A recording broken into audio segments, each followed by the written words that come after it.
Hello बच्चों, कैसे हो? कैसी चल रही है प्रिपरेशन? जेई आ रहा है, राइट? जेई बहुत पास में आता जा रहा है, तो एक बहुत अच्छा लॉ है आयनिक इक्विलिब्रियम को हम कंटिन्यू करेंगे जो हमने लास्ट लेक्चर में छोड़ा था। इसमें हमने देखा था factor affecting the strength of the Lewis acid, if you remember. Factor affecting the strength of Lewis acid, याद है? बहुत इंपॉर्टेंट आस्पेक्ट है, प्लीज उस वीडियो को जरूर देखना। वो काफी अच्छे पॉइंट्स हैं जो आपके यूज होंगे आपके जेई के कुछ क्वेश्चंस को सॉल्व करने के लिए, तो प्लीज उसको जरूर से देखना। ठीक है, आज आपके लिए ला रहा हूं ऑसवर्ल्ड डाइल्यूशन लॉ, या फिर आप उसको बोल सकते हैं, लोग जानते हैं, dissociation of a weak acid. काफी इंपॉर्टेंट टॉपिक है। यहां से आप कह सकते हो कि आयनिक इक्विलिब्रियम की असली वाली जो जर्नी है वो स्टार्ट होती है। देखो, हम क्या देखे जाएंगे? ऑस्टवर्ल्ड डाइल्यूशन लॉ, इसको इस नाम से भी बोला जाता है, या और आप बोल सकते हो डिसोसिएशन और आयनाइजेशन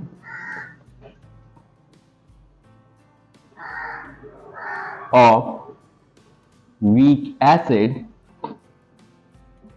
और वीक बेसिस, राइट? डिसोसिएशन या फिर ionization of a weak acid और अ वीक बेसिस। ठीक है, तो इसको हम क्या देख रहे हैं? ऑसवर्ल्ड डाइल्यूशन लॉ भी बोलते हैं। डिग्री ऑफ आयनाइजेशन भी हम यहाँ पे देखेंगे। क्या बोलेंगे? डिग्री ऑफ आयनाइजेशन और डिसोसिएशन एक ही बात है, राइट? आयनाइजेशन और डिसोसिएशन वैसे बहुत छोटा सा फर्क होता है, लेकिन ठीक है, यहां पर हम उसको same as it is use कर सकते हैं। ठीक है, तो पहले आप देखते हैं कि होता कैसे, डिसोसिएशन आता कैसे और क्या होता है इसके अंदर। Let's see. सबसे पहले एक हम ले लेते हैं, मान लो एक एच एसिड है, राइट? एक वीक एसिड है एच। अगर इसको आप देखोगे डिसोशिएट करते हो तो डिसोशिएट कैसे होगा सर? H प्लस और A माइनस, है ना? मान लो इसकी कॉन्सेंट्रेशन C है, मान लो इसकी कॉन्सेंट्रेशन कितनी है सर? C है, तो डेफिनेटली इनिशियली ये 0 0 होगा। ऑब्वियसली इनिशियली क्या होगा? ये 0 0 होगा। और ध्यान रखना, मैंने यहाँ पे वीक एसिड है इसलिए पार्शियली किया है। अगर ये स्ट्रॉन्ग एसिड होता तो क्या करता? कंप्लीटली डिसोशिएट करता। तो यहाँ पे ये जो रिवर्सिबल साइन है वो क्या इंडिकेट कर रहा है? कि आपका पार्शियली डिसोशिएटेड है, राइट? नाउ, तो अगर इसकी कॉन्सेंट्रेशन अगर C है तो definitely sir initially at a time 0 इन दोनों की कॉन्सेंट्रेशन क्या होगी? 0 0, मतलब H प्लस आयन की भी और आपका A नेगेटिव अनायन की भी कॉन्सेंट्रेशन क्या होगी? 0। ओके, आफ्टर सम टाइम, या कह सकते हो at equilibrium also you can से, तो C माइनस C अल्फा। तो आप कहोगे सर ये कहां से आया, ये कहां से आया, राइट? एक छोटा सा एग्जांपल लेके समझते हैं। लोग रखते हैं बहुत बार कि C माइनस C अल्फा, लेकिन आता कैसे है? आओ, मान लो खुदा ना खास्ता आपकी सैलरी 10 रुपए है, राइट? 10 रुपए है, और आपकी परफॉर्मेंस को देखते हुए कंपनी ने आपका क्या कर दिया? डिक्रीमेंट कर दिया है। सर कितने परसेंट से कर दिया है सर? 10% से डिक्रीमेंट कर दिया है। तो नई सैलरी कितनी बनेगी सर? देखो, अगर मान लो आपका 10 रुपए थी पहले, राइट? सिंपल सा मैथ्स का कॉन्सेप्ट है, और 10 रुपए थी, आपका डिक्रीमेंट हो गया है कितना? 10%। तो नई सैलरी कितनी होगी सर? 10 माइनस 10% ऑफ 10, यही होगी। तो आप देख सकते हो एक तरीके से ये C है, ये अल्फा है, और ये वापस C है और माइनस, यानी कि after time T C minus C alpha. और अल्फा क्या होता है यहाँ पर? Degree of dissociation. ध्यान रखना, डिग्री ऑफ डिसोसिएशन और आयनाइजेशन। इसका मतलब क्या होता है डिग्री ऑफ डिसोसिएशन और आयनाइजेशन का? टू व्हाट एक्सटेंट, ध्यान रखना, to what extent a substance is being dissociated. To what extent मतलब कितनी हद तक वो चीज डिसोशिएट हो सकती है। सर 50% डिसोशिएट हुई, सर 20% डिसोशिएट हुई, सर 5% डिसोशिएट हुई, लाइक दिस। कितना हद तक कि हाँ सर 100% डिसोसिएशन हो गया, लाइक दिस। तो डिग्री ऑफ डिसोसिएशन क्या है? The extent a substance can be dissociated. To what extent, बल्कि और बेटर रहेगा, to what extent a substance is being dissociated, a substance is being dissociated. सही है भाई? To what extent a substance is being dissociated. अब इसमें से अगर C अल्फा कम हुआ तो डेफिनेटली एक मोल से इसका एक मोल बन रहा है ना? एक मोल से इसका एक मोल बन रहा है, तो अगर C अल्फा कम हो रहे हैं तो सर डेफिनेटली इसका भी कितना बनेगा सर C अल्फा। सिमिलरली इसके भी एक मोल से इसका एक मोल बन रहा है, तो अगेन अगर C अल्फा कम हो रहा है तो अगेन इसका भी कितना बनेगा सर C अल्फा। अगर ध्यान से सुनना, अगर मान लो यहां पे 2H होता, मान लो, तो यहां पर भी सर 2C अल्फा होता। ध्यान रखना, क्योंकि इसके एक मोल से इसके दो मोल बन रहे हैं, तो इसका अगर C अल्फा खर्च हो रहा है तो इसका कितना बनेगा 2C अल्फा। ठीक है, तो अभी के लिए फिलहाल तो हमारा यहाँ पे 2 नहीं है। चलो तो वापस बात करते हैं। तो अब एक वर्ड होता है डिसोसिएशन कांस्टेंट। तो ये एसिड है तो उसको बोलेंगे हम dissociation constant of N acid. तो Ka which is represented by Ka, इससे बहुत बड़ी अहमियत है भाई, ध्यान से देखना। तो that is equal to the concentration of the products upon concentration of the reactant. तो कॉन्सेंट्रेशन ऑफ द प्रोडक्ट्स कितना है sir C alpha into C alpha upon C minus C alpha which is equal to C square alpha square upon C common लिया 1 minus alpha, C से C cut गया तो कितना आ गया sir C alpha square upon 1 minus alpha. Right, यहां तक आ गया है ना? अब ध्यान से देखना, अब हम देखेंगे Ka आपका कितना आ गया सर, Ka कितना आ गया C alpha square upon 1 minus alpha. Generally alpha बहुत छोटा होता है, डिग्री ऑफ डिसोसिएशन बहुत ही छोटा होता है 1 के कंपैरेटिवली। सर देखो ना 10% होगा डिसोसिएट या 20% डिसोसिएट हुआ, वो भी वीक एसिड। कंप्लीटली होने लगा फिर तो वो स्ट्रांग ही हो गया। तो वीक एसिड्स के केस में डिग्री ऑफ डिसोसिएशन जनरली, ध्यान रखना जनरली, हमेशा नहीं, जनरली आपकी बहुत वैल्यू कम होती है, इसलिए उसको हमने क्या किया नेग्लेक्ट कर देते हैं। राइट, तो therefore the value comes out to be Ka is equal to C alpha square and alpha will be equal to under root Ka by C। तो इसके ऊपर बेस्ड आपके काफी जेई के क्वेश्चंस भी आते हैं और अलग अलग फॉर्म में पूछे जाते हैं। तो अल्फा यहाँ पे क्या हो गया under root Ka upon C। Right, समझ में आया?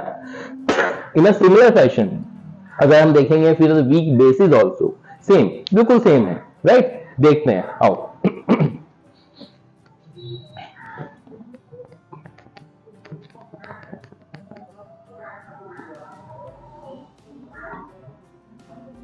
क्लास ध्यान से समझेगा, ये बहुत इंपॉर्टेंट टॉपिक है। धीरे धीरे अब जो हम आयनिक की तरफ बढ़ रहे हैं, हर एक लेक्चर आपके लिए काफी इंपॉर्टेंट रहेगा। अब देखो वीक बेस ले लेते हैं। आपको पता ही है बेस कौन सा है, अर्नियस थ्योरी ने बताया था सर OH नेगेटिव होना चाहिए, तो BOH है। जनरल ले लेते हैं BOH, तो डिसोशिएट किया, किस में आया B प्लस और OH माइनस। बड़ा सिंपल है सर। अगेन अब यहां पर बात करेंगे KB, मतलब dissociation constant of a base. तो Kb will be equal to concentration of the products upon concentration of the reactant. ठीक है, concentration of the products upon concentration of the reactant. अच्छा सर, सेम फंडे की तरीके से करेंगे हम। अब इसको दोबारा से लिख देता हूं, एक सेकेंड, शायद मैंने ऊपर लिख दिया, वेट अ मिनट। सबसे पहले अगेन नौटंकी वही हम करने वाले हैं। C ये 0 0 है सर, अभी अभी आपने बताया। C minus C alpha, sir ये कितना आएगा, ये भी C अल्फा, और ये कितना आएगा सर, ये भी C अल्फा। अब सर KB सेम जैसा अभी अभी आपने 2 मिनट पहले भी हमें बताया, B plus OH minus upon BOH and which is equal to B plus कितना है sir C alpha, sir OH minus कितना है सर C अल्फा, है ना, और C minus C alpha. Same आएगी वैल्यू, तो C स्क्वायर अब अल्फा स्क्वायर, C कॉमन लिया 1 माइनस अल्फा, C से C कट गया। अल्फा बहुत छोटा है, अल्फा बहुत ही छोटा है, तो क्या करोगे again KB is equal to C alpha square और alpha will be equal to under root KB upon C। Again तो डिग्री ऑफ डिसोसिएशन आपका फिर दोबारा से आ गया under root K B upon C, और पहले क्या था अंडर रूट के ए अपॉन सी। एसिड के लिए के ए है और बेस के लिए ध्यान रखना के बी है। राइट, बात समझ में आई है ना। एक चीज मैं यहां पे तुम्हें बताना चाहता हूं कि पॉलीप्रोटिक एसिड्स के लिए भी एक वर्ड है पॉलीप्रोटिक, मेरे ख्याल से तुम्हें क्लियर हो गया होगा। Alpha is equal to under root K B upon C और K A upon C. Right, एक सिंपल सी चीज है, पॉलीप्रोटिक एसिड्स कोई बड़ी चीज नहीं है। राइट, देख लीजिए चलते चलते 2 मिनट में। पॉलीप्रोटिक एसिड्स क्या है? Polyprotic acids. नाउ पॉलीप्रोटिक कौन से होते हैं सर? जिसमें बहुत सारे H आयन हैं, नाम से समझ में आ रहा है बहुत सारे H प्लस आयन है। तो एग्जांपल ले लेते हैं H3PO4 का, सबसे अच्छा एग्जांपल है, 3 H प्लस आयन है। अच्छा, डिसोशिएट कैसे करते हैं? ये बड़ी समस्या है, ये बहुत ज्यादा समस्या है। देखो डिसोशिएट कैसे करेंगे, तो 3H प्लस डायरेक्टली अगर हम बोलें तो plus PO4 3 minus, PO4 3 minus phosphate ion में। तो इसका जो डिसोसिएशन कांस्टेंट है एसिड है, तो ओवरऑल अगर हम लिखें तो कितना आएगा? H प्लस का होल क्यूब, जो भी इसका कोफिशिएंट होता है वो उसकी पावर में आ जाता है, into phosphate ion upon H3PO4। ये मेरा डिसोसिएशन कांस्टेंट हो गया एसिड का। अब अगर मुझे इसको डिसोशिएट करना है स्टेप बाय स्टेप, वो होता कैसे है वो देखते हैं। H3PO4 सबसे पहले एक H आयन निकलेगा, एक H आयन निकला तो क्या बचा सर? H2PO4 माइनस, और इसका डिसोसिएशन कांस्टेंट है मान लो Ka1। ओके, फिर दूसरा स्टेप है, ये पहला है, ये दूसरा है। दूसरा क्या होगा? H2PO4 माइनस, वो फर्दर डिसोशिएट होगा, इसमें H प्लस में होगा, प्लस HPO4 2 माइनस, एक H प्लस आयन गया तो एक माइनस चार्ज वहां पे बढ़ गया, ध्यान से देखना। फिर इसका डिसोसिएशन कांस्टेंट कितना है? K2। फिर तीसरे वाला आया HPO4 2 माइनस, इसको अगर आपने फर्दर डिसोशिएट किया H plus plus PO4 3 minus, तो इसका डिसोसिएशन कांस्टेंट लिया K3। अगर आप अब सबके डिसोसिएशन कांस्टेंट को देखोगे, Ka1 लिखते हैं, Ka1 कितना आएगा sir? H plus into H2PO4 minus upon H3PO4, यही आएगा। ओके, Ka2 लिखते हैं सर, Ka2 कितना आएगा? H plus into HPO4 2 minus upon H2PO4 minus, सही है। Ka3 कितना होगा sir? H plus PO4 3 minus upon कितना आएगा ये? HPO4 2 minus. अब एक काम करो, तीनों को मल्टीप्लाई कर दो, Ka1 into Ka2 into Ka3 multiply करो, H2PO4 माइनस से ये कट जाएगा, H क्यूब हमारा क्या आ जाएगा? Whole cube. तो आप नोटिस करोगे Ka1 into Ka2 into Ka3 आपका Ka के इक्वल आ जाता है, एंड फाइनली मेरा एक ये फॉर्मूला भी बन जाता है। ठीक है, and one more thing and one most important thing आपको बता दूं कि K1 हमेशा, ध्यान रखना, K1 हमेशा ग्रेटर देन होगा K2 से एंड ग्रेटर देन होगा K3 से।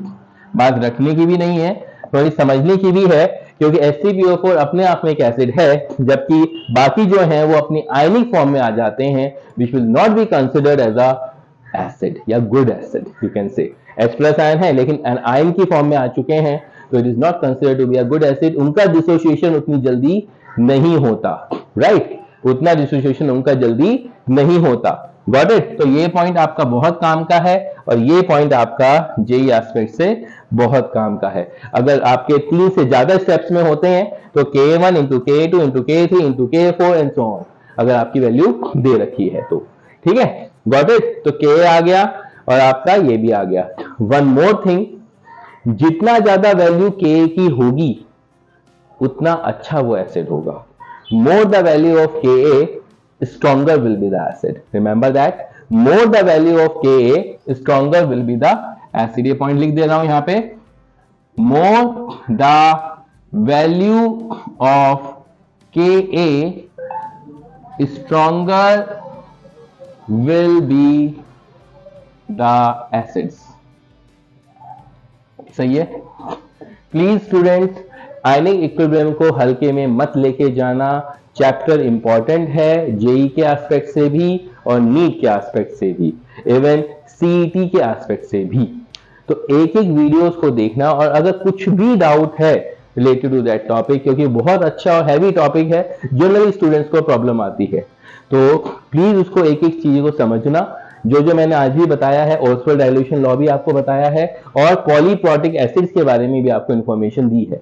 ठीक है, इसको ध्यान से देखिएगा, अच्छे से समझिएगा, और कुछ भी डाउट्स है कमेंट सेक्शन में कमेंट करिएगा। ठीक है, राइट। तो सीखते रहिए और करते रहिए, जेई की तैयारी करते रहिए टीसीसी के संग। Okay, bye bye.